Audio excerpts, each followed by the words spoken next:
আগের পর্বে আমি স্ত্রীবাচক এমন কিছু শব্দের কথা বলেছিলাম যেগুলোর শেষের দিকে ইনি উচ্চারিত হবে, এবং এই সমস্ত শব্দের আরেকটি বৈশিষ্ট্য হচ্ছে শব্দে পরপর দুটি ইকার ব্যবহৃত হলে তার প্রথমটি হবে হ্রস্ব ইকার এবং পরেরটি হবে দীর্ঘ ইকার।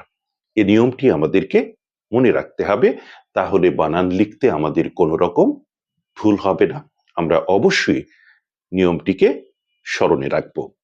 তো আজকেও সেই নিয়মের মধ্যে কিছু শব্দ বলছি, আপনারা মিলিয়ে নিন। যেমন ধরুন চারিণী, তটিনী, তারপরে আছে তরঙ্গিনী, দায়িনী, ধারিণী, নলিনী, নাসিনী, পদ্মিনী, পালিনী, বর্তিনী, বর্ষিণী, বাসিনী, বাহিনী, ভগিনী, তারপরে ভাসিনী, মালিনী, যক্ষিণী, যামিনী, রঙ্গিনী, রাগিনী, শঙ্খিনী, শালিনী, শোভিনী ইত্যাদি।